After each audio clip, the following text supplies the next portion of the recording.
Estamos no ar aqui nos estúdios da Toca, pois está começando mais um podcast de direito. Mais um bate-papo com os ícones do direito aqui da nossa região. Se você não me conhece, meu nome é Paulo, sou advogado aqui em Curitiba e hoje eu tenho a honra de conversar com uma pessoa que tem um currículo muito extenso. Ele é professor, palestrante, escreve 1 milhão de artigos por ano e integra o anteprojeto aí de revisão do Código Civil, e eu tive a honra de ser aluno desse professor incrível que é Carlos Pianovski. Professor, primeiro, muito obrigado por ter vindo. Sou eu que agradeço, Paulo. Realmente uma alegria. A honra é toda minha poder conversar com você, e tive a satisfação, de fato, de tê-lo como aluno, e agora tenho uma grande alegria de tê-lo como colega e o prazer de poder ter esse diálogo dentro do podcast de Direito. É isso aí. Professor, eu quero começar te perguntando o seguinte, veja, quem é aqui da região e trabalha com direito efetivamente, pelo menos já ouviu falar de Carlos Pianovski. Mas também tem alguns entusiastas, peritos, pessoas que têm alguma relação com a justiça, mas não necessariamente são advogados ou juízes, que assistem ao nosso canal. E para essas pessoas eu queria que o professor resumisse quem é Carlos Pianovski, com o que ele trabalha. Então vamos lá. Eu sou advogado, eu sou professor da Universidade Federal do Paraná, fui por muitos anos também professor da PUC, fui por alguns anos professor também da Unibrasil. Integrei a comissão da reforma do Código Civil, elaboradora do anteprojeto, entre 2023 e a conclusão dos trabalhos em 2024. Tenho mestrado, doutorado em Direito e, além da advocacia, também exerço a função de árbitro.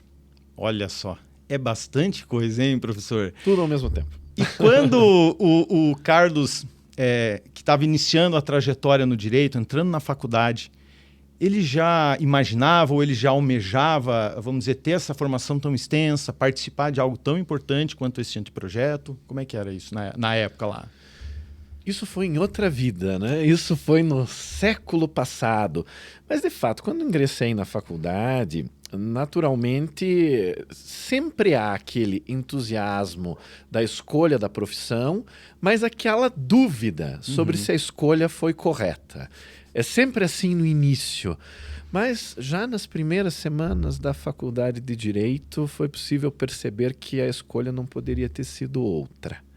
E me apaixonei pelo direito, vivi aquela situação em que dentro das diferentes disciplinas a gente acaba desenvolvendo dados interesses. Muitos brincam que dentro da faculdade de Direito a gente namora com o direito penal, mas depois casa com o direito civil. Isso aconteceu um pouco comigo. Eu tive o prazer e a honra de ter sido aluno em Direito Penal do professor René Dotti. Olha. Um enorme privilégio. Fui aluno também do Reinaldo de Almeida César Sobrinho, que é delegado da Polícia Federal. Mas eu tive, ao mesmo tempo, a enorme satisfação e o enorme privilégio de ter sido aluno do professor Luiz Edson Fachin. Olha. E aí não teve jeito. Aí o caminho do direito civil se tornou inevitável. Sim. E daí, na sequência, mais ao final do curso, surgiu o interesse no mestrado, até por incentivo do próprio professor Fachin, com quem eu acabei trabalhando como advogado por muitos anos. E, na sequência, também, o doutorado, o início da docência ainda durante o mestrado, e assim as coisas foram caminhando. Bom, então eu imagino que talvez dar aula tenha sido algo até lógico, né? Digo, por essa integração toda com o ambiente acadêmico, a vontade de não sair do ambiente acadêmico só porque se formou, talvez? Isso, certamente, certamente. A partir do momento da decisão sobre o mestrado, que começou a ser preparada já no 5º ano da faculdade, o objetivo era atuar como professor. Como advogado também, mas como professor, entendo que há uma interessante complementaridade entre essas atividades.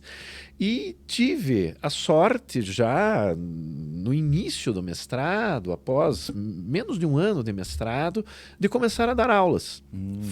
Recebi um convite da Unibrasil, que era um centro universitário que estava começando naquela época, agora é consolidado, mas estava começando naquela época, e mais ou menos ao mesmo tempo eu recebi um convite para dar aula na PUC, Legal. O decano adjunto da época, o professor Fábio Tocars, que é um grande conhecido advogado aqui em Curitiba, era o decano adjunto da Faculdade de Direito.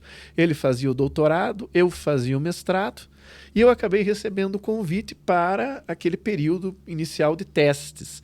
Aí, naturalmente, foi feita a prova para ingresso definitivo e permaneci na PUC até 2018. Olha.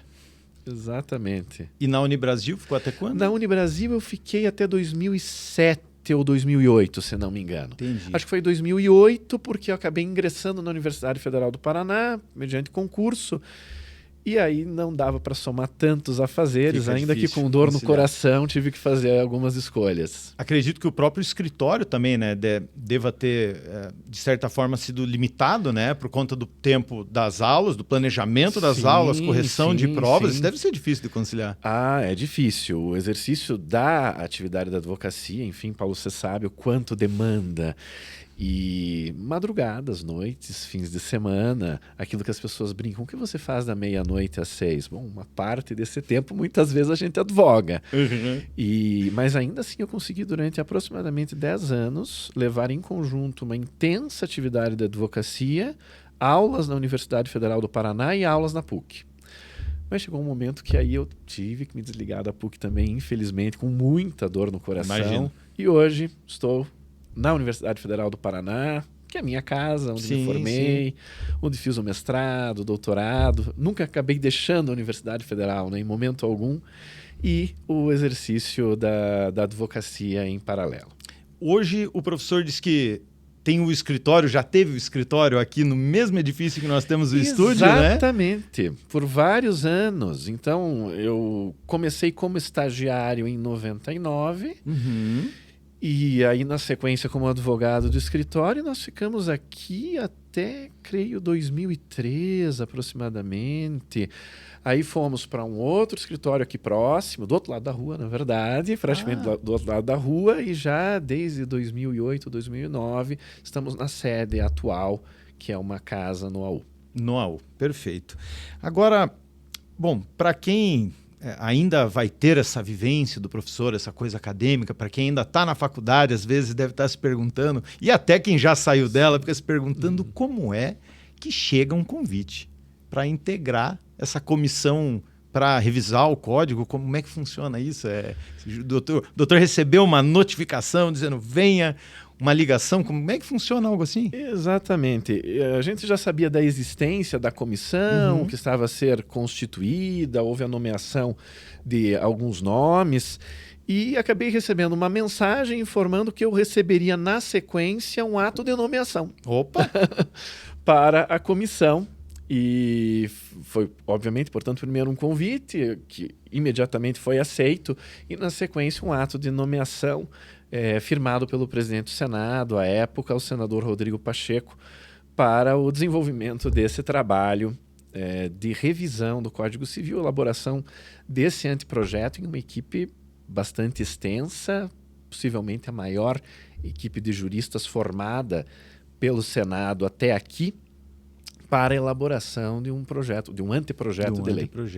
E quanto tempo demora esse trabalho, digamos, entre vocês começarem ali os primeiros contatos com as pessoas? Isso é feito também online, é presencial? Ah, sim. Nós tivemos reuniões online, reuniões presenciais. Nós tivemos um prazo para a realização dos trabalhos, que é algo que decorre do próprio regimento do Senado, no que diz respeito às comissões de juristas. Certo. Então, a comissão foi constituída entre os meses de agosto e setembro de 2023, e o prazo para a conclusão dos trabalhos foi até o mês de abril de 2024. Até a primeira semana do mês de abril de 2024. Prazo curto? Um prazo curto.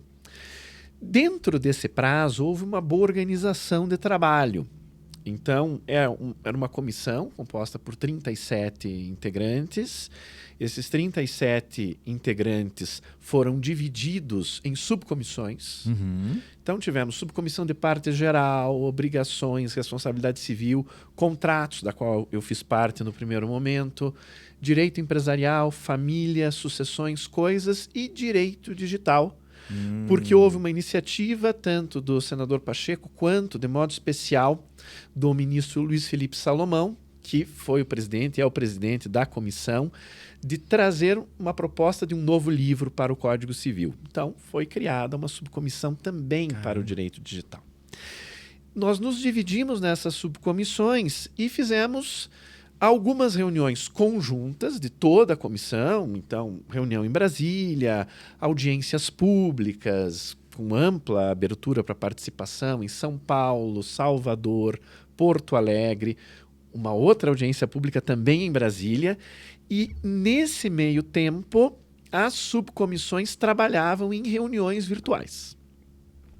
E diálogos permanentes, porque além das reuniões virtuais, e foram várias, por videoconferência, nós dialogávamos durante todo o tempo por meio de todos esses instrumentos que a tecnologia nos oferece. WhatsApp, e-mail, trocando sugestões, debatendo, trocando reflexões, para que as reuniões pudessem se tornar produtivas. Essa foi a primeira fase. Terminada essa primeira fase, cada subcomissão apresentou para a relatoria geral o seu relatório parcial, com as sugestões de um conjunto de alterações do Código Civil brasileiro. Os relatores gerais foram o professor Flávio Tartucci e a professora Rosa Neri. Eles receberam todos esses relatórios parciais com a difícil incumbência, naturalmente, de dar a sistematização, a organização e também, obviamente, a incumbência de trazerem a sua contribuição para um relatório geral que acolhia, em parte, e fazia também modificações nos relatórios parciais. Eles apresentaram esse relatório geral ao início de 2024. Esse relatório geral foi objeto de várias emendas. Então, todos os integrantes da comissão podiam apresentar emendas, inclusive alguns integrantes que foram nomeados posteriormente, que tiveram um trabalho extremamente importante, que eram os membros consultores, que foram incorporados à comissão para um trabalho em áreas específicas. Aqui no Paraná, nós tivemos o professor Vicente Ataíde Júnior, colega da Universidade Federal do Paraná, juiz federal, que trabalhou especificamente como consultor na área do direito dos animais. Então, foi extremamente interessante. Todos puderam apresentar, então, emendas.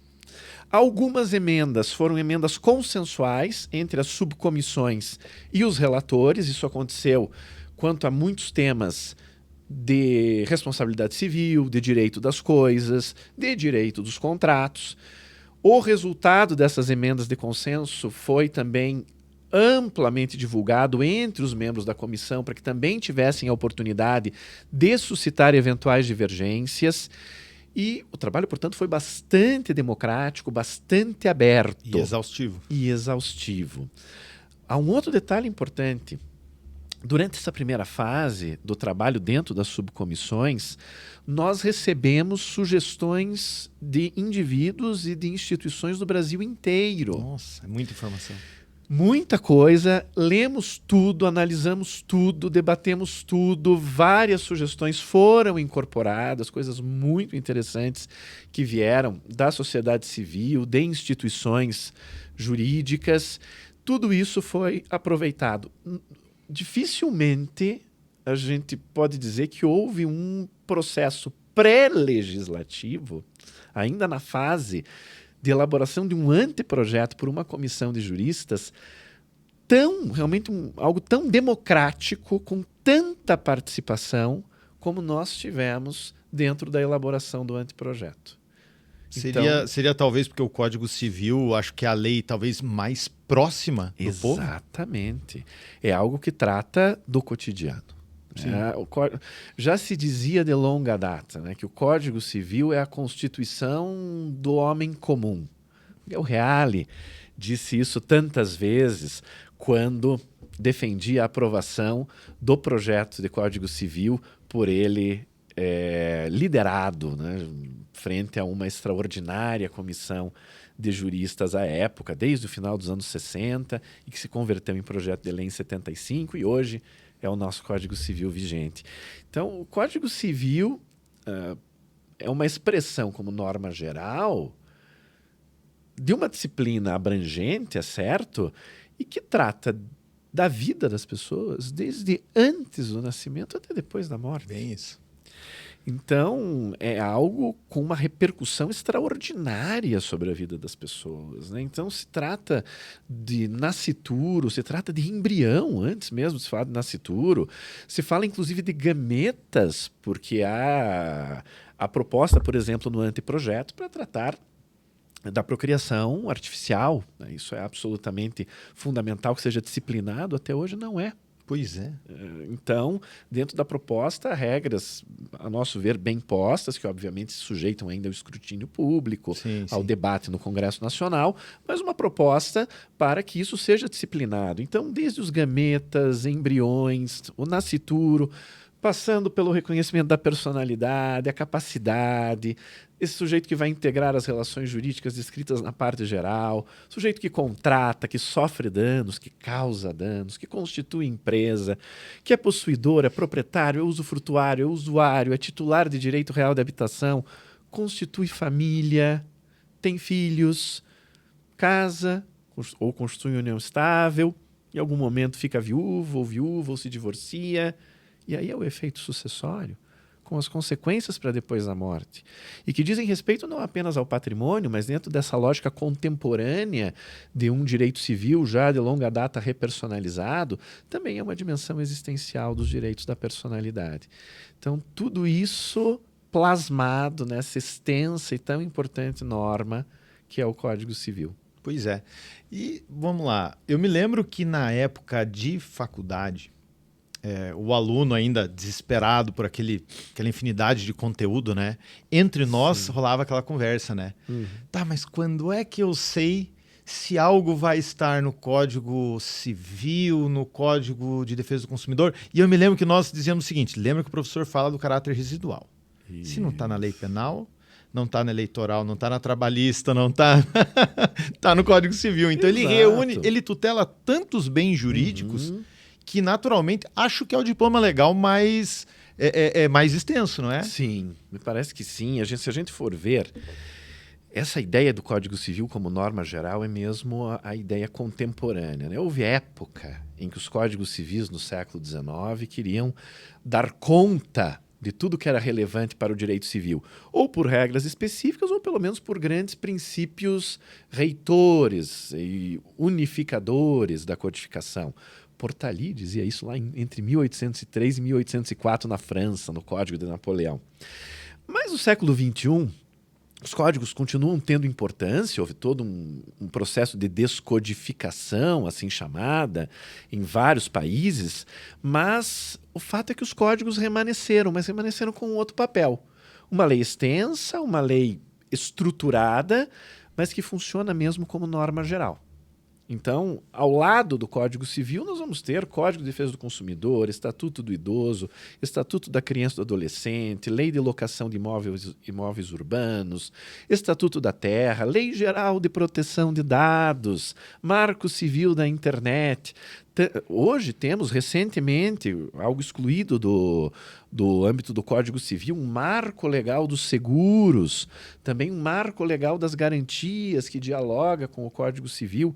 Então, várias normas especiais, mas que encontram no Código Civil uma espécie de alicerce conceitual.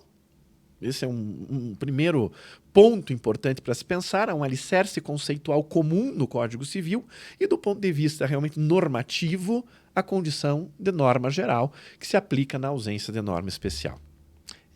Se compilar isso tudo num único código, acho que o advogado fica ainda mais pirado, né? Porque seria impossível. Muita legislação seria impossível. Exatamente. E, salvo engano, o Código de 16, né, que estava em vigor até a entrada do Código de 2002, acho que foi o nosso primeiro Código Civil vamos dizer, da era democrática, por assim dizer, né? Porque antes seria a legislação portuguesa que era utilizada, as ordenações, salvo engano. Isso, em um primeiro momento o Brasil era submetido às ordenações filipinas, manuelinas, mas normas do medievo, da saída do medievo. Mas no século XIX, o Brasil, esse país cheio de contrastes, né? Ao mesmo tempo em que vivia um sistema escravista de pré-modernidade, absolutamente incompreensível mesmo naquele momento histórico, buscava uma modernização de sua legislação. Então, teve um código comercial. Teve o código comercial, teve a lei de terras.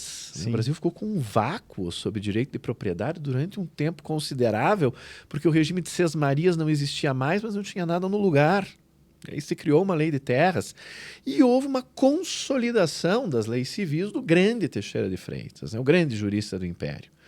Então, o Teixeira de Freitas não fez, naquele primeiro momento, um código, ele elaborou uma consolidação das leis civis, conforme foi ele solicitado pelo imperador Dom Pedro II, e, de fato, um trabalho muito bem organizado. E aí fez um esboço de Código Civil, mas esse, infelizmente, acabou não indo adiante por várias razões políticas, mas também por algo que de alguma forma deve envergonhar o Brasil, que é o fato de que se pretendia um Código Civil que tratasse da vergonha da escravidão, e Teixeira de Freitas se recusou a isso.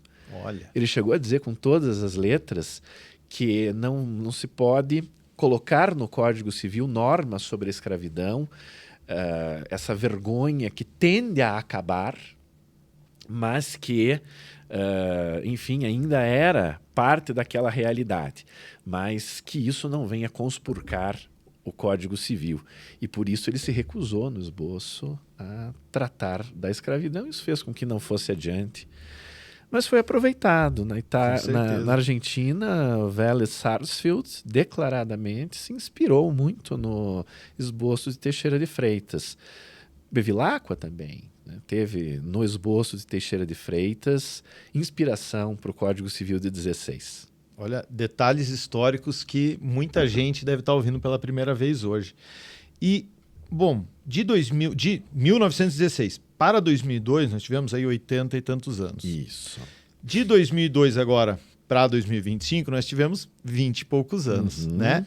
E o que faz com que não tenha um lapso tão grande entre um e outro agora em relação a esse novo código, a essa revisão, né? O que mudou que a lei não vai durar 80 anos? Há vários fatores, né? Um fator muito relevante é que no século XXI houve uma transformação da sociedade muito rápida e talvez sem precedentes. Esse é um dado muito relevante. Mas a gente também não pode esquecer que mesmo no século XX, o Código Civil brasileiro sofreu várias alterações importantes. Sim. Houve leis em meados dos anos 40, com alterações, nos anos 50, alterações em matéria de prescrição, de uso capião. Nos anos 60, o Estatuto da Mulher Casada, com importantes alterações. Nos anos 70, a Lei do Divórcio. Era aquilo que o professor falava numa grande colcha de retalhos, né? Exatamente. Foi se convertendo em uma colcha de retalhos. Mas era uma colcha de retalhos que já não dava conta há muito tempo das necessidades de sua época.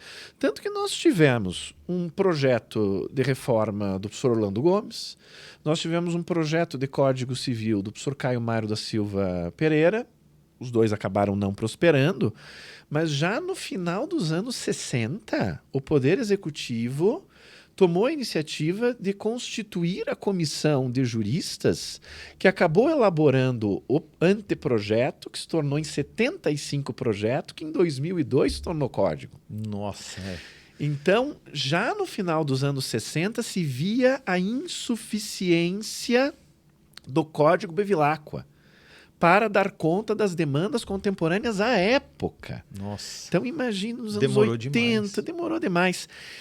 E esse é um outro dado importante. Quando essa comissão extraordinária, né, liderada por Miguel Reale, e que tinha Moreira Alves, Heber Chamum, Clóvis do Couto e Silva, Torquato Castro, juristas do Agostinho Alvim, juristas do mais alto gabarito. Estudados até hoje. Fantásticos, né? Fontes para todos nós. E eles fizeram um trabalho tecnicamente exemplar. Realmente fizeram um anteprojeto muito bem feito. Mas era um anteprojeto para a sociedade dos anos 70.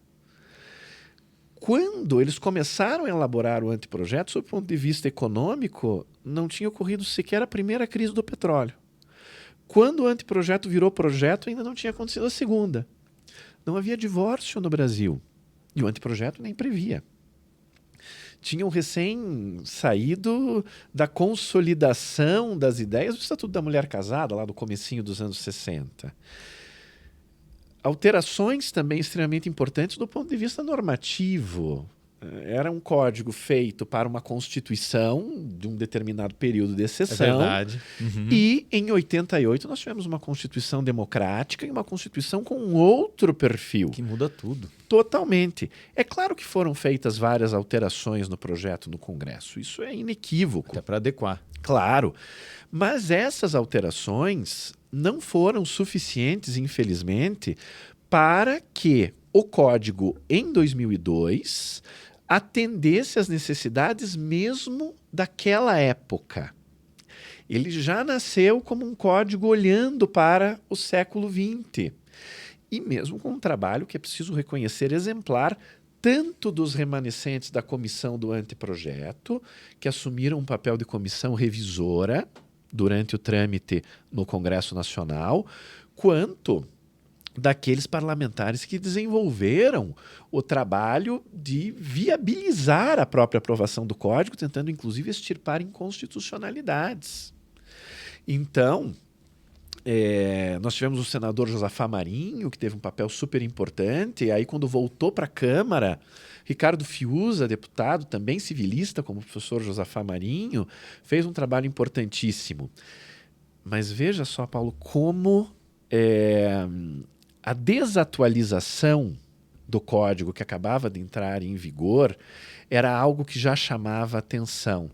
O próprio Ricardo Fiuza apresentou, ato contínuo, no que o código entrou em vigor, um projeto de lei com alterações em várias regras do Código Civil, uma espécie de mini reforma. Eu lembro de comentários. Exatamente. Reconhecendo que ainda precisava, aquela época, de atualizações. Já para entrar em vigor não tão obsoleto. Exato. Imagine mais de 20 anos depois. A gente pode dizer que, de alguma forma, essa atualização é uma atualização não apenas de 20 e poucos anos. Ela é uma atualização quanto a algumas matérias de 50 anos. Que já herda, né? Sim. Uma bagagem monstra de coisa. Claro, a própria estrutura, se a gente for pensar do livro de Direito de Família, ela foi uma estrutura pensada só para o casamento, que era a lógica dos anos 70. Sim. Posteriormente, o Congresso enxertou o tema da união estável, Sim. mas quase como um apêndice. Uhum. É um pouco aquilo que a doutrina portuguesa chama de entidade parafamiliar. Não é família, mas está ao lado da família. Equivale. Assim, exato, mas é assim que a união estável está no Código hoje.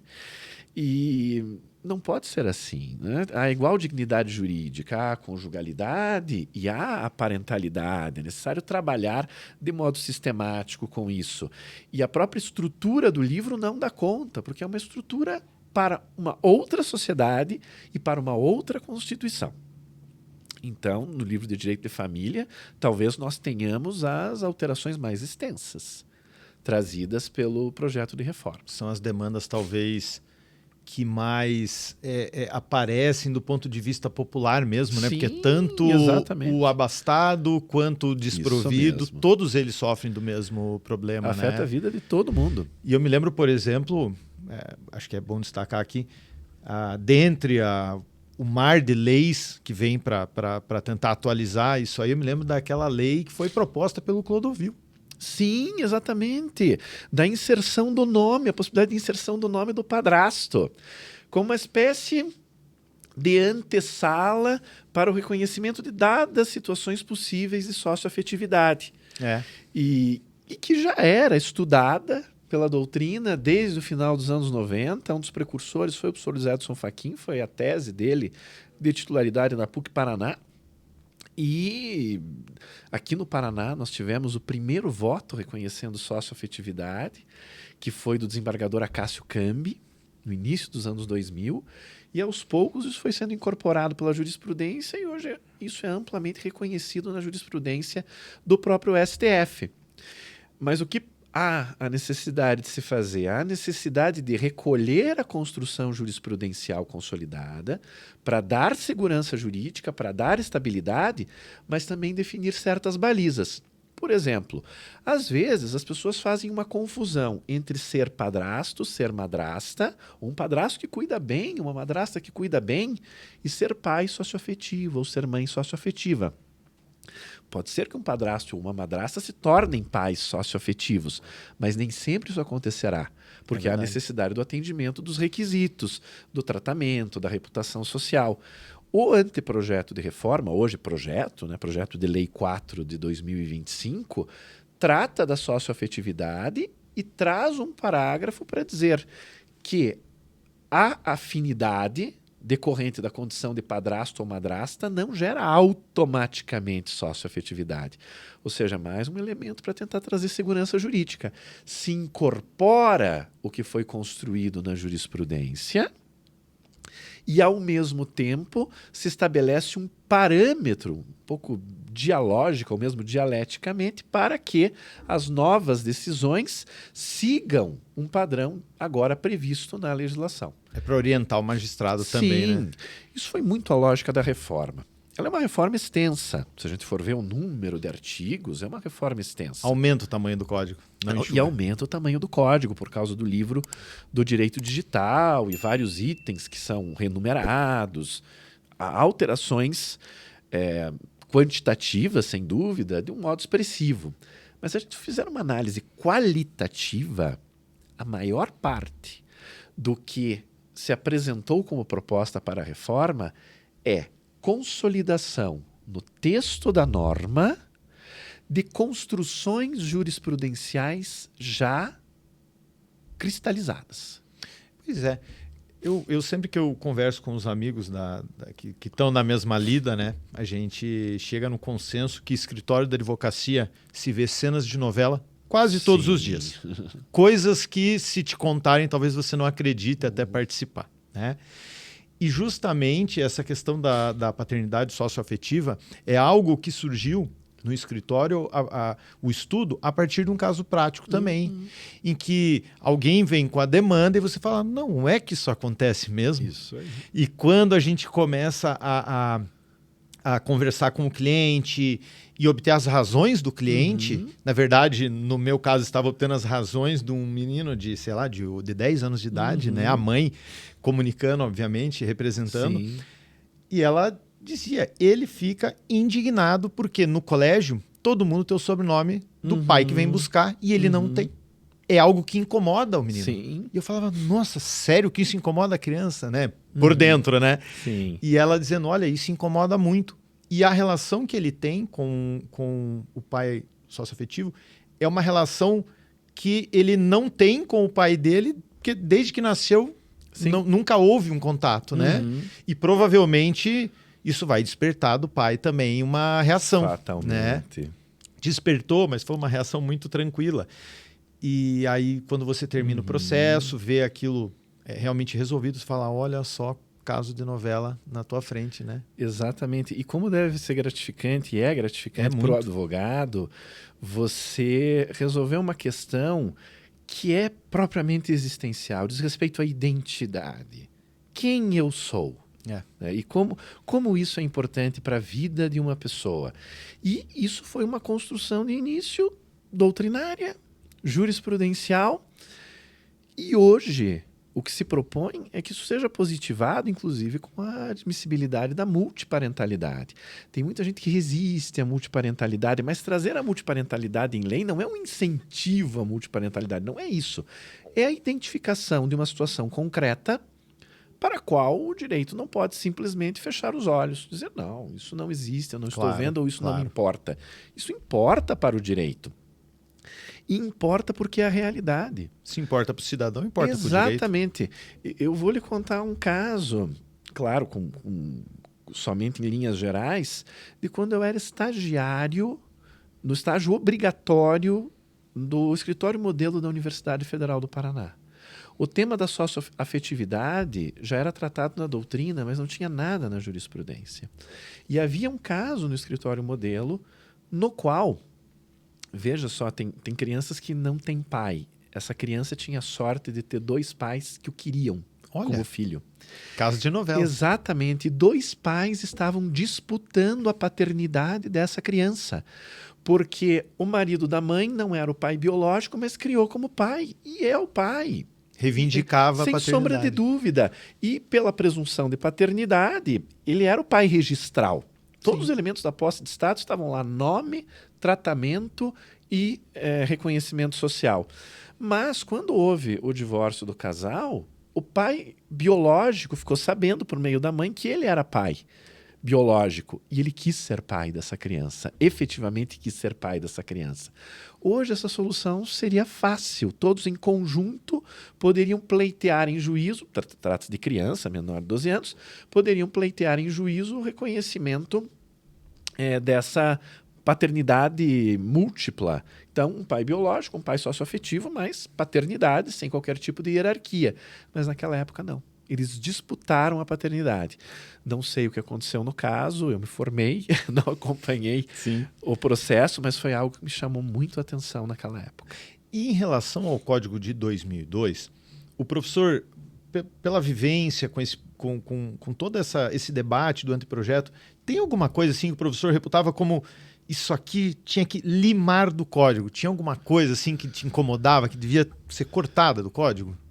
Olha, um aspecto que eu sei que é polêmico, o Congresso vai discutir, a gente não sabe qual que é a opção que o Congresso vai ter, mas algo que pela experiência prática, como advogado, me parecia que tinha que ser excluído do código, é o tema da concorrência sucessória do cônjuge sobrevivente. Porque o que nós temos hoje, vigente? Alguém deixa o viúvo ou a viúva e deixa os filhos. Os filhos são herdeiros, mas o viúvo ou a viúva também é. Sim. Além dos direitos decorrentes do regime de bens. Então, tem a meação, que é obviamente decorrente do regime de comunhão parcial, se for esse o regime, que é o regime supletivo. E isso, obviamente, tem que existir, é o esforço comum presumido, é a projeção para o patrimônio da comunhão de vida que é inerente à própria convivência do casal. Isso é absolutamente legítimo e deve permanecer, até por isso é o regime supletivo legal. Mas uma coisa é dizer o que é construído pelos dois é dos dois, desde sempre, e vai ser dividido uma meação para cada um no momento da dissolução do casamento, seja por morte, seja por divórcio. Outra coisa é dizer que, na hipótese de falecimento, além da meação, ainda haverá direito do cônjuge sobrevivente sobre os bens que o outro tinha antes de casar, ou os bens que o outro adquiriu por sucessão dos seus próprios pais. Sim. Isso é contraintuitivo. Tanto é contraintuitivo que, olha, eu vou lhe dizer, Paulo, eu nunca tive, em 25 anos advogando nessa área, que eu completei esse ano, uma pessoa que tenha ido no escritório que não tenha ficado, pelo menos surpresa, quando eu disse que há a concorrência sucessória. Especialmente quando o regime é de separação de bens. Na comunhão parcial isso já gera perplexidade. Na separação de bens, mais ainda. As pessoas casam por separação de bens. O que é do marido é do marido, o que é da esposa é da esposa. Pois bem, após o falecimento, existe concorrência do cônjuge com os filhos. Se for um filho só, o sobrevivente fica com metade de todo o patrimônio. É quase como se estivessem casados por comunhão universal. Acaba não fazendo sentido, é contraintuitivo. Há um dado importante aqui. Chegou-se a ensaiar, logo que o código entrou em vigor, uma espécie de interpretação construtiva, vamos chamar assim, para que não houvesse na comunhão parcial concorrência sobre os bens particulares, que a concorrência fosse sobre os bens comuns, foi um texto da Maria Berenice Dias, e que acabou informando a lógica dos primeiros julgados do STJ sobre a matéria, para dar coerência entre regime de bens e efeito sucessório, e em separação de bens, um parecer do professor Miguel Reale, em conjunto com a professora Judite Martins Costa, sustentando que há vários argumentos, mas sustenta a lógica dos regimes de bens, mas sustenta, veja que peculiar, que teria havido uma espécie de erro legislativo quando a referência do inciso 1º do 1829 excluiu o direito do cônjuge à sucessão em concorrência com os filhos só na separação obrigatória. E isso seria referente também à separação convencional. Mas, enfim, com todo respeito a esses autores e com todo respeito aos primeiros julgados do STJ sobre a matéria, que acolheram essas teses eram contra a lei. E por isso que o STJ, em pouco tempo, começou a aplicar a lei, aplicar a concorrência sucessória, com muitas críticas doutrinárias, mas críticas contra a opção legislativa. Então, o que é que se faz no projeto? No projeto se propõe a eliminação da concorrência sucessória. Não é a eliminação da meação, mas é a eliminação da concorrência entre cônjuge e descendentes, com algumas medidas compensatórias. Então, além da manutenção do direito real de habitação do cônjuge sobre um imóvel residencial, perfeito, desde que ele não tenha condições de ter uma outra moradia, essa é uma ressalva que se faz também no projeto, em situações de vulnerabilidade. A pessoa casada, vamos imaginar, por separação de bens, não teve meação, não teve sucessão. Sai do casamento por morte do cônjuge sem nada. Se houver uma situação de vulnerabilidade, o juiz poderá fixar em concreto um usufruto sobre parte da herança que assegure uma existência digna a esse cônjuge sobrevivente. Isso é previsão do projeto. Perfeito. Falamos em separação de bens. Ela se mantém, obviamente, mas se não houver disposição em contrário ou não houver acordo, havendo a dissolução da sociedade conjugal na separação de bens, naquelas situações em que um dos cônjuges, e numa sociedade desigual como a nossa, ainda a mulher muitas vezes sai desses casamentos em uma posição de vulnerabilidade, porque durante o casamento muitas vezes abre mão da sua profissão para cuidar dos filhos, para cuidar do marido, para cuidar da família. E se ignora completamente na legislação até aqui a chamada economia do cuidado. Isso tem valor econômico. Isso tem um valor ético, mas isso tem um valor econômico. Há uma previsão no regime de separação de bens que, se não houver acordo em sentido diverso, o juiz fixará uma compensação econômica, considerando a economia do cuidado. Então, uma preocupação com a desigualdade de gênero, que é algo tão grave ainda no Brasil. Na comunhão parcial de bens, há uma ampliação do rol de bens comuns. A definição de alguns critérios técnicos para valorar benfeitorias, a consolidação na norma da jurisprudência do STJ, dizendo que os proventos do trabalho entram, sim, na comunhão. Isso já é entendimento do STJ desde os anos 90. Sim. Mas há duas regras que contrariam a jurisprudência do STJ, sendo que na comissão nós tivemos vários ministros do STJ. Mas contraria com uma proposta legislativa diferente do que existe hoje, para dizer que, tratando-se de sociedade empresarial constituída antes do casamento, se a sociedade empresarial crescer durante o casamento com o incremento do seu valor patrimonial, esse incremento do valor patrimonial entrará na comunhão. Hoje não entra. O STJ diz que isso é mero fenômeno econômico. Como se fosse uma propriedade. Justo que entre. Exatamente. E sempre defendi isso doutrinariamente. E aí houve uma proposta, aqui especificamente do Rolf Madaleno, dentro da subcomissão de família, e que foi acolhida, foi votada por todos os membros da comissão. A gente teve uma semana no Senado, na primeira semana de abril, em que a comissão votou, enfim, todas as propostas de emendas, aprovou aquilo que era consenso prévio, que já tinha sido discutido amplamente entre os membros da comissão, e mesmo assim ficamos 5 dias, assim, de 8h30 da manhã até 7h30 da noite no Senado, debatendo. E um dos temas foi esse. É o casamento, a separação, a herança em razão do falecimento, são atos que a maioria das pessoas, com exceção da herança, né, vamos dizer, da morte, que essa é certa para todo mundo, mas a parte do casamento, a união estável, isso aí vai pegar boa parte das pessoas. Eu me lembro de ter lido em algum lugar acho que no Migalhas, que eu costumo dar uma olhadinha lá, em algum lugar o presidente da comissão dizia de simplificação do casamento e da separação, né? Isso. O professor comentou sobre essa questão para regulamentar a separação, mas o que o Código traria de simplificação do casamento enquanto Constituição da União? Então, você vai ter uma simplificação daquela fase prévia de habilitação, uma simplificação também das regras sobre a própria celebração do casamento. Mantém-se o sentido solene, mas há uma simplificação, efetivamente, porque na prática, quem é que vai arguir que um casamento foi nulo porque aconteceu o casamento civil em um prédio particular e o prédio não estava com as portas abertas para que qualquer pessoa entrasse? Quando que a gente vê ação de nulidade para isso? Pois é. Isso é uma mera curiosidade do código. Vira até piada, né? Entre os advogados. E convenhamos, as pessoas... Dizer que são portas abertas é dizer, olha, o casamento precisa ser acessível, né, às pessoas. Então essa é uma exigência, por exemplo, que é eliminada.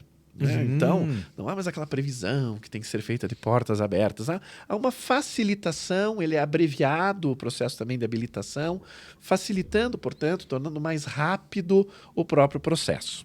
Eu acho que não deve ter um advogado que participa seja como padrinho ou enfim, né, casando efetivamente, que não faça essa piada, não olhe. Isso. Estão abertas as portas? Pois exatamente. Então vamos dar seguimento, né? Exatamente. E na dissolução, uma desburocratização também para o acesso ao divórcio. Isso já é um processo que vem há bastante tempo, a gente já faz os divórcios extrajudiciais por escritura pública, mas se houver, por exemplo, filhos menores, o provimento do CNJ foi até onde podia, né? Recente provimento, dizendo, olha, é possível resolver previamente em juízo as questões envolvendo os filhos menores. Resolvida, aí é possível fazer divórcio e partilha por escritura. Mas quem é que vai fazer isso, né? Vai cindir, né? Então a norma é importante, ela aponta um caminho, mas em termos práticos é mais difícil mesmo. Eu acho. Primeiro vamos fazer uma homologação de acordo de guarda, convivência, alimentos, e aí vamos nos divorciar ato contínuo. Não, se faz um acordo tratando de tudo ao mesmo tempo. No máximo, se deixa a partilha para discutir depois, mas o divórcio propriamente acaba se fazendo no próprio pedido ao juiz. Claro, naturalmente, é o que vai se esperar. É mais célere, enfim, é muito menos custoso também. Exatamente. No projeto, o que é que se faz? Se permite que, inclusive, as questões pertinentes, a guarda, a convivência dos com os filhos e os alimentos sejam resolvidas por escritura pública. Mas e a proteção dos filhos? Quem faz? O Ministério Público. É isso que eu ia falar. Como que fica a atuação do MP aí? Exatamente. Então, o que vai acontecer? O casal, por meio do advogado, vai ao tabelionato, advogado indispensável, administração da justiça, inclusive na fase extrajudicial. Então, esse advogado vai assistir as partes na elaboração da escritura pública e a minuta é submetida ao Ministério Público. E o Ministério Público fará a análise do atendimento ou não do melhor interesse das crianças e adolescentes. Se ele chegar à conclusão de que não há violação ao melhor interesse, ele chancela, autoriza a celebração da escritura e o divórcio, com todo o acordo completo, é feito no tabelionato. Se o Ministério Público entender que os interesses das crianças e adolescentes não estão sendo adequadamente atendidos pelo acordo, aí não haverá alternativa. Aí isso terá que ser discutido em juízo. Será apresentado o acordo em juízo, o Ministério Público vai renovar a sua manifestação e o juiz de direito vai aferir se o Ministério Público tem razão ou não. E o Ministério Público participou ativamente e é favorável, porque querendo ou não vai ter que se criar uma estrutura dentro do Ministério Público para atender essa demanda, né? Digo, alguém vai ter que receber, há um fluxo de trabalho a ser criado. Sim, sem dúvida. Mas se a gente for pensar, esse fluxo de trabalho já existe nos processos judiciais. Sim. É uma questão de reorganização. A tendência é que haja uma diminuição das homologações judiciais e um incremento das escrituras públicas. Então, provavelmente haverá um deslocamento simplesmente da atuação do Ministério Público, sem a necessidade de ampliar a estrutura já existente. Sendo que houve, no que diz respeito, claro, a a todos os cidadãos, mas sobretudo àqueles que participam da comunidade jurídica, a possibilidade de participar dos debates. E é algo que vai acontecer também, certamente, no Congresso, que é o lugar mais propício, inclusive, para esse debate democrático. Com certeza. E eu vejo também que sobre inteligência artificial, né, eu li em vários artigos que seria contemplado para essa reforma. O professor já falou aqui também que há um livro novo sobre isso. Direito digital. Isso. Sobre direito digital. Direito digital. Ele trata de vários temas, entre eles algumas questões pertinentes à inteligência artificial. Traz certos princípios básicos a respeito do tema e que são internacionalmente muito debatidos e basicamente são princípios consensuais. Há muita coisa para se discutir no âmbito das legislações no resto do mundo e no Brasil sobre a inteligência artificial. Então a opção no livro do Direito Digital foi: vamos trazer normas gerais que não sejam passíveis de grandes controvérsias, que sejam aquelas normas gerais que têm um maior consenso na comunidade internacional, e vamos remeter à disciplina específica, à legislação especial. É isso que se faz. Há algumas questões mais específicas tratadas sobre inteligência artificial, como, por exemplo, o direito à imagem, especialmente o direito à imagem de pessoa morta, prevendo a necessidade de que haja autorização da família, mas ao mesmo tempo não poderia contrariar concepções da própria pessoa falecida. Eu confesso que esse é um dispositivo sobre o qual eu tenho sérias dúvidas, mas é algo que acabou sendo aprovado dentro do projeto. Uma coisa que o Flávio Tartucci diz, o nosso relator geral, e é a mais pura verdade: a gente construiu um projeto a partir de consensos e de posições majoritárias, quando não havia consenso. Não é um código que vem de uma cabeça só. E por isso que era uma comissão abrangente. Justamente essa reforma pretende fazer com que o resultado da incorporação dessa reforma no Código Reale, mantendo aquilo que é estruturante, aqueles que são os vetores fundamentais do Código Reale, operatividade, eticidade, algum traço de socialidade mais equilibrado pela liberdade econômica, que foi talvez a grande reforma mais recente, a Lei da Liberdade Econômica, manter isso, e por isso é uma reforma, não é um novo código, ainda que seja uma reforma abrangente, mas naturalmente, ao mesmo tempo que se mantém aquilo que é estruturante, se traz alterações que deem conta de demandas contemporâneas. Isso não pode ser a partir da cabeça de um jurista só. Isso tem que ter consensos mínimos, ou pelo menos tem que ser amplamente majoritário. Houve tema, por exemplo, que a gente votou para não votar. Gerou celeuma, tem gerado críticas, mas me parece que foi a melhor solução, que foi o tema da guarda dos filhos. É um tema do cotidiano. A gente tem uma legislação que merece aperfeiçoamento hoje, mas as regras hoje são melhores do que as regras de 2014. A guarda compartilhada é efetivamente a regra. E ela normalmente atende mesmo ao melhor interesse das crianças e dos adolescentes.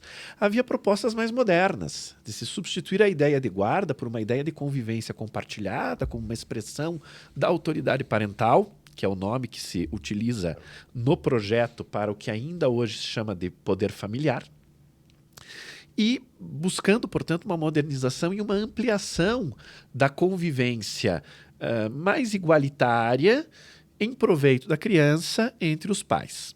Mas havia uma polêmica enorme dentro da comissão, inclusive sobre a manutenção ou não da própria figura da guarda, sua substituição sobre pela convivência. Não havia consensos mínimos. E aí a opção foi não votar. Colocou-se em votação se o relatório geral e as emendas sobre guarda seriam ou não votadas. E decidiu-se, por uma maioria considerável, não votar. Ou seja, seria uma irresponsabilidade da comissão tratar desse tema e propor esse tema ao Congresso Nacional sem que entre os juristas houvesse elementos consensuais mínimos. O que há é um indicativo, isso sim. Houve, na proposta, alterações sugeridas sobre a autoridade parental e os aspectos, os elementos que integram a autoridade parental. E ali se aponta para o igual exercício. Ou seja, é algo que reforça, de alguma forma, a legislação já vigente sobre guarda, sobre convivência, a partir daquilo que é o próprio fundamento, que é a autoridade dos pais sobre os filhos. Essa autoridade protetiva, né? Esse poder-dever. O domicílio referência aparece em algum momento ali? Não é modificado. Então, aquele capítulo da proteção da pessoa dos filhos, no qual estão as regras sobre guarda, isso é mantido. Havia na proposta da subcomissão de direito de família a eliminação disso, justamente para ampliar a máxima convivência possível. Porque as crianças, na prática, muitas vezes têm mesmo duas casas. Né? Eu tenho a casa do meu pai, eu tenho a casa com a minha mãe. Às vezes passa mais tempo em uma, menos tempo em outra, mas as crianças acabam tendo esse referencial.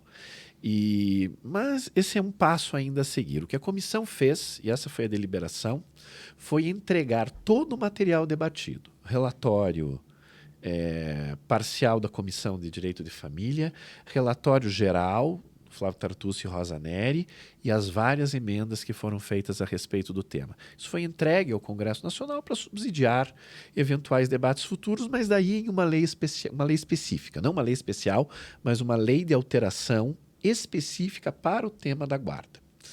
Até porque, veja como as coisas são, em um tema tão importante, em nenhuma das audiências públicas o tema da guarda foi suscitado.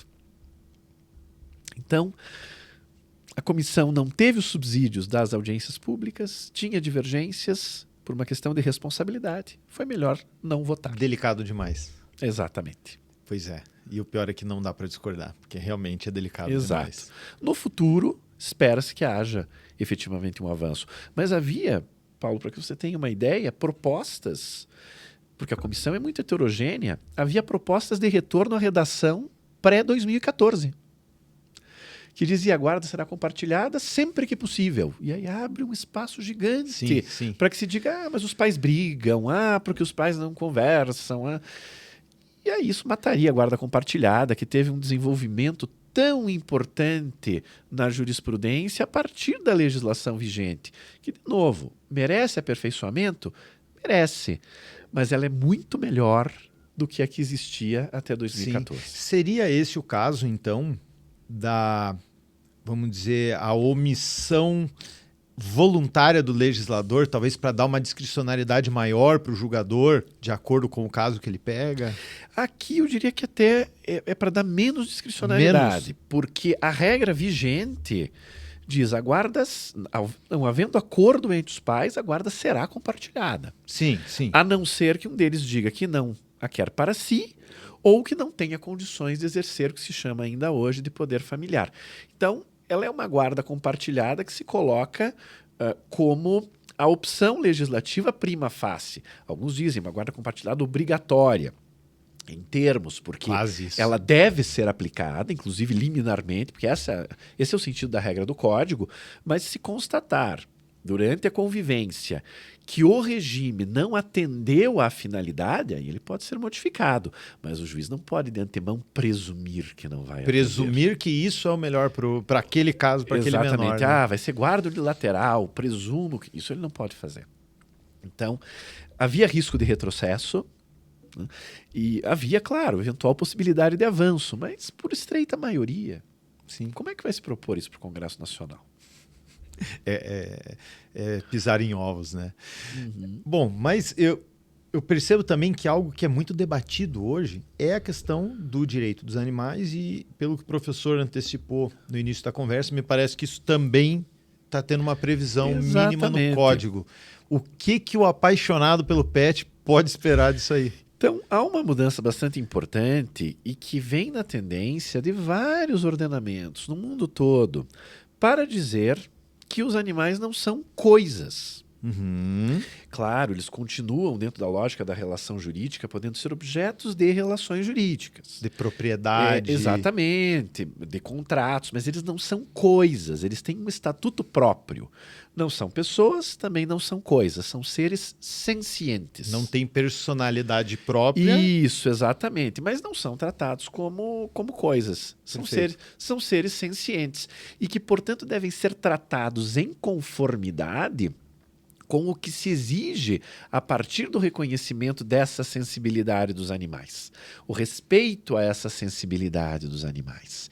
E isso é trazido por norma expressa dentro do projeto de reforma do Código. Isso traz algumas derivações interessantes. Isso traz, no âmbito dos direitos da personalidade, não dos animais, mas das pessoas que convivem com os animais. Uhum.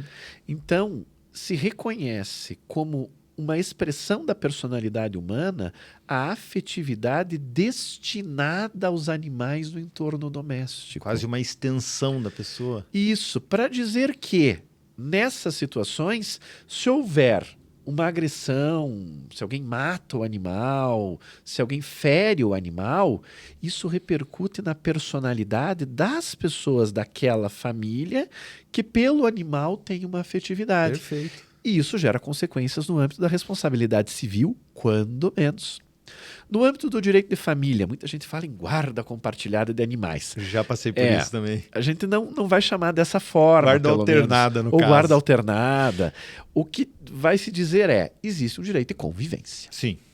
Então, haverá um direito de convivência com os animais e, naturalmente, a partilha das despesas. Claro, Sim, dentro da possibilidade de cada um. Claro. A gente não vai chamar ainda de alimentos, porque não são pessoas, mas também não são coisas. É um custo. Exato. Então, fala assim, convivência e o custo, obviamente, que os animais acabam trazendo. Isso dentro do direito de família. Então, há algumas normas que vêm em linha mesmo com a experiência já exitosa no direito estrangeiro e que é um caminho sem volta e é um caminho bastante importante, um caminho civilizatório, vamos dizer assim. E eu acho que é uma reivindicação da população que é muito moderno, é algo que está em debate como nunca esteve antes. Exatamente. Né? E eu acho que nunca esteve tão na mídia também. Né? Porque a velocidade da informação nos traz aí casos que já existiam, mas que não tínhamos conhecimento. Então isso gera comoção, isso gera demanda, né? E eu acho que é tolo aquele que pensa que a demanda individual ou que a pequena demanda não é nada demais, quando na verdade o direito se ocupa disso, né? É isso mesmo. De satisfazer o anseio do sujeito que, enfim, de alguma forma se sente lesado. É claro, a questão não é econômica, né? Já dizia o Hering, né? Na luta pelo direito. Né? Então, é a compreensão do direito vivo, né? Daquilo que faz parte realmente daquele cidadão, da esfera daquele cidadão, independentemente de questões econômicas. Embora, naturalmente, o projeto se ocupe, e se ocupa com muita responsabilidade de questões pertinentes à economia. Em matéria de contratos, por exemplo. A reforma proposta parte de uma realidade. Um código que, na origem, tem uma cláusula geral de boa-fé, uma cláusula de probidade, uma cláusula geral de função social do contrato. Mas que desde 2018 e com a conversão em lei em 2019 tem também, de modo muito enfático, a preocupação com a liberdade econômica e a proteção da segurança jurídica. O que é que nós fazemos no projeto? Nós, sem perdermos esse traço de socialidade e garantindo o traço de eticidade decorrente da boa-fé, ampliamos instrumentos de exercício de liberdade para a garantia da segurança dos contratos. Primeiro, fazendo algumas distinções, deixando claro, as relações de consumo têm o seu lugar próprio. Exato. Elas estão fora do Código Civil. Você pode ter até conceitos no Código que são úteis para as relações de consumo, mas elas têm uma disciplina própria. E subsidiariamente, né, na hipótese de uma omissão da lei mais específica. Mais que isso, nós temos uma proposta de um 421C, artigo 421C, que é para deixar isso muito evidente para o intérprete e, sobretudo, para o juiz. Para dizer o seguinte, na análise e aplicação das funções, no plural, dos contratos, portanto, função não apenas social, mas também econômica, que é dada pelas partes a partir dos anseios das partes, das necessidades que as partes querem realizar por meio daquele contrato, o juiz terá que diferenciar, não podendo aplicar da mesma forma essas funções nas relações empresariais, nas relações de consumo, nas relações de trabalho e nas relações civis. Tem uma norma expressa nesse sentido. Tem que observar o escopo. Exatamente. Que é para que ninguém venha dizer que falou em função social, é aplicar em um contrato empresarial a mesma função social da relação de consumo. Por analogia. É evidente que não, são coisas completamente distintas. Então, isso não apenas é preservado, mas é ampliado. A Lei da Liberdade Econômica trouxe também dois conceitos, que são os conceitos de paridade e simetria, como presumidos nos contratos civis empresariais. Corretíssimo, sempre foi Perfeito. assim, mas por que não dizer isso na norma? E Com a Lei todas da Liberdade... as letras. Exatamente, a Lei da Liberdade Econômica disse. E diz que isso é lei vigente, que são presumidas paridade e simetria, até que haja elementos concretos que afastem essa presunção. Perfeito. O Código, portanto, desde a Lei da Liberdade Econômica, permitiu o afastamento da presunção. O que é que se faz numa busca de equilíbrio, garantindo liberdade, mas ao mesmo tempo reconhecendo aquilo que os italianos chamam de terzo contratto, né? Aquelas situações em que há uma vulnerabilidade, não uma vulnerabilidade, mas que há uma assimetria inerente à própria operação econômica. Uma discrepância de porte, por exemplo. E que é inerente a determinadas relações. Vai se entender o seguinte, e é isso que se faz no projeto. Não se reduz em 1 milímetro a liberdade econômica e a força obrigatória dos contratos, mesmo assimétricos, com relação ao que existe hoje. Mas há algumas normas de ampliação de liberdade econômica e autonomia privada. Em determinadas searas em que certas cláusulas ou são controversas ou mesmo não são permitidas no ordenamento atual. O projeto passa a permiti-las desde que a presunção de simetria e paridade se mantenha. Ou seja, os conceitos de simetria e paridade significa o contrato não é de adesão. Perfeito. Simetria significa não há relação de dependência entre os contratantes. Basicamente é isso. Pois bem, então a gente usa os conceitos de paridade e simetria não para diminuir liberdade, não para diminuir força obrigatória, mas para ampliar liberdade quando essas presunções se mantêm rígidas. Essa foi a lógica na elaboração, especificamente do capítulo de contratos na reforma. E é um tema muito atual, a discussão do contrato comercial, vamos dizer assim, naquela questão que sobrestou os processos em nível nacional das ações trabalhistas que discutiam a pejotização. Sim. Né? Em que o ministro Gilmar Mendes deu uma decisão que provisoriamente suspendeu os processos. Sim. Isso a gente já vê repercutir dentro do escritório, já vê repercutir com os clientes que estão passando por uma discussão. E aí eu te pergunto assim, o professor possui uma opinião formada sobre isso? Porque a questão discutida ali é de competência, né? Sim, acho exatamente. que o grosso é competência e talvez distribuição do ônus da prova. Sim. Esse novo código, ou essa revisão do código, deve trazer para o doutor uma visão do que vem daqui para frente. Eu diria o seguinte, eu não ousaria dar uma opinião sobre a qualificação jurídica, se essas relações seriam relações de emprego ou se elas sairiam do âmbito da relação de emprego. Mas se a tendência se mantiver, entendendo-se que elas saem do âmbito da relação de emprego, elas são atraídas pelo regime geral. Isso. E o regime geral vai permitir uma análise em concreto, primeiro, se o contrato é paritário ou não, se ele é de adesão ou se ele não é de adesão. E mesmo que não seja um contrato de adesão, uma análise em concreto que demonstre a inexistência de simetria, ou seja, que há uma efetiva relação de dependência. E essa efetiva relação de dependência, obviamente, pode trazer certas consequências jurídicas. Há algumas que dizem respeito ao que nós vamos chamar de assimetria patológica. Isso, a palavra não é do projeto, e também não é minha, isso aí é do Vincenzo Roppo.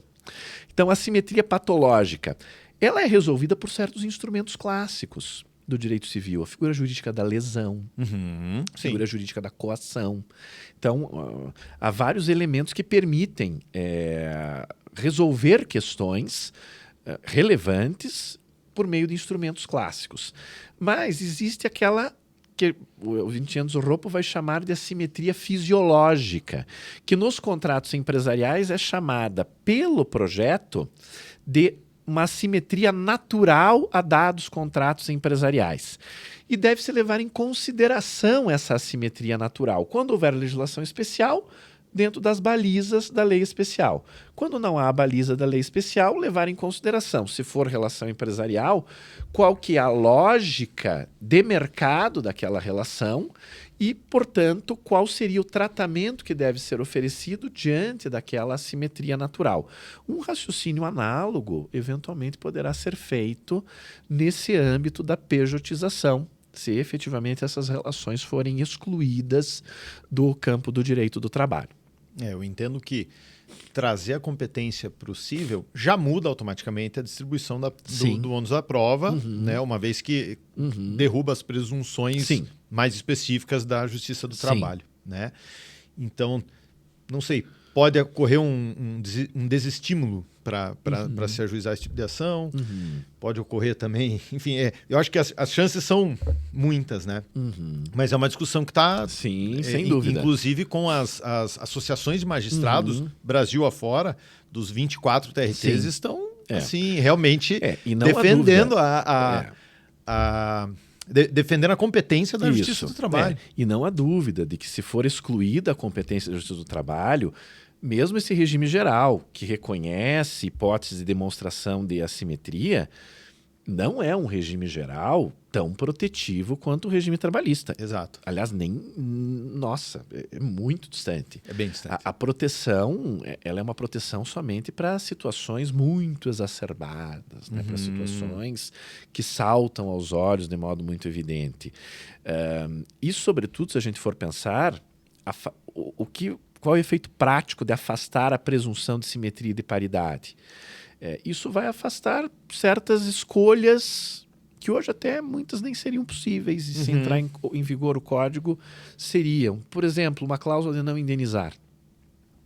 Isso é algo muito controverso hoje. Há quem sustente que não pode. A gente está colocando a possibilidade da cláusula de não indenizar no projeto. Quando? Quando o contrato é paritário e simétrico. Ou seja, se você derrubar a paridade, mostrando que é de adesão, mesmo que seja simétrico, derrubou a paridade, não pode a cláusula. Ou então, é de adesão e é assimétrico. Ou não é de adesão e é assimétrico, porque isso pode acontecer. Sim, claro. Também derruba a cláusula. Outra questão, cláusula penal. Hoje a gente tem uma regra no Código Civil dizendo: o juiz pode reduzir por equidade a cláusula penal. Isso faz sentido em alguns contratos, mas na maioria não, especialmente nos contratos empresariais, simétricos e paritários. Então, o que se propõe? Que o juiz não pode mexer na cláusula penal se as presunções de paridade e simetria se mantiverem. Porque isso é alocação de riscos. Claro. A lei da liberdade econômica, veja a contradição. A lei da liberdade econômica inseriu no código o respeito à alocação de riscos, e o mesmo código mantém regra dizendo que o juiz pode jogar no lixo um dos mais importantes instrumentos de alocação de risco. Nós estamos dizendo que ele não pode jogar no lixo. Mas se demonstrar que o contrato é assimétrico, aí pode reduzir a cláusula penal. Olha só. São os diversos aspectos contratuais que vão passar a ser discutidos aí agora na atuação dos advogados nos próximos anos. Exato. Eu vou pedir licença para o professor um minuto, apenas para dizer quem viabiliza esse nosso papo hoje aqui, que é esse lindo estúdio, que são os estúdios da Toca. Se você, assim como eu, tinha um projeto, aquela coisa engavetada de que você queria fazer, ou uma conversa com os seus amigos, ou demonstrar autoridade naquilo que você faz no seu dia a dia, por que não fazer um podcast? Ou então gravar uma videoaula, venha tirar da gaveta aquele seu projeto antigo e grave conosco imagem 4K, áudio limpo e cristalino, E nós temos 2 estúdios para você que prefere uma mesinha assim como nós para debater, ou então um fundo infinito aqui no estúdio 2 para você trazer o seu videomaker e ainda fazer uma criação muito legal com fundos criativos. Então, entre em contato que quem irá te receber é a Lana Seganfredo. Pense, você terá uma jornalista te orientando, uma pessoa que tem 15 anos de TV, né? 15 anos de TV, alguém com experiência, alguém que consegue te orientar e não deixar você fazer feio nessa tua gravação, perfeito?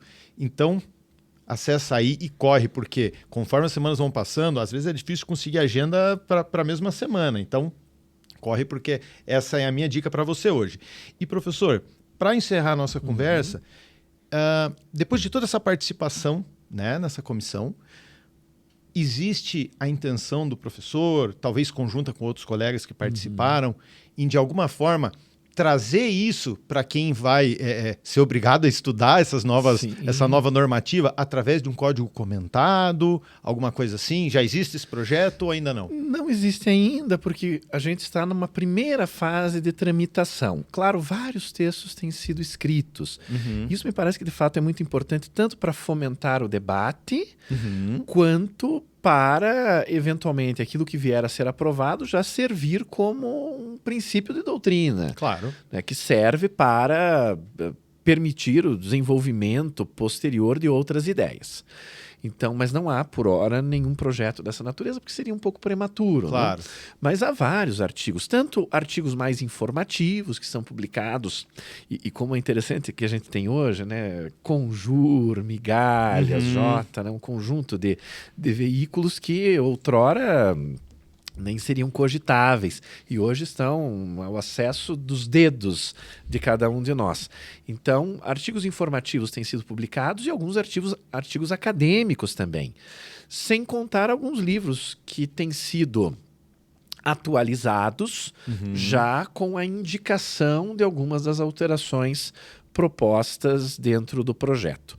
Mas não há ainda nenhum projeto um projeto editorial de comentários à reforma, vamos dizer assim. Né? Ainda seria prematuro. É provável que surjam obras específicas, tratando de temas específicos, mas não algo como se costumava fazer e se fez em 2002, né? Aquelas coleções com vários volumes. Não é o momento ainda para isso. Aquelas coleções com 20 e tantos tomos, isso, aí você compra exatamente. 2 hoje, 2 no mês que vem, e aí, né, porque o estagiário tinha que ser desse jeito, né? Exatamente. E agora, pelo menos, a gente tem a opção de comprar via e-book, para dar uma economizada, né? É verdade. Embora não seja o mesmo prazer de ler no livro físico, né? Ah, eu também. Eu costumo comprar e-book para várias coisas, mas os livros dos quais eu gosto mais, eu acabo comprando físicos. O equivalente físico. Às vezes tem um autor que a gente não conhece, vale por direito, isso vale para literatura também, né? Primeiro compra o e-book. Ah, gostei. Manda vir o livro físico. Eu faço isso ainda. Perfeito, eu também tenho mais ou menos esse procedimento. Professor, como tudo que é bom, uma hora acaba, né? A nossa conversa por hoje vai se encerrando. Para mim passou tão rápido. Mas, olha, eu quero agradecer e dizer que eu sou muito orgulhoso de dizer que eu estou recebendo um professor meu, alguém que, naquela época tão importante foi a nossa formação, né?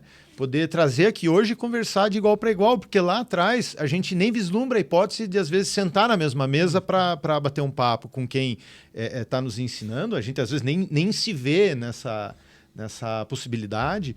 E isso é uma coisa, acho que a coisa mais legal que esse podcast traz pra gente é poder conversar com os professores e com os amigos. E é isso aí. Grande prazer para mim. Professor, muito obrigado pelo teu tempo aqui. Imagine, uma grande satisfação, uma grande honra. Estou sempre à disposição.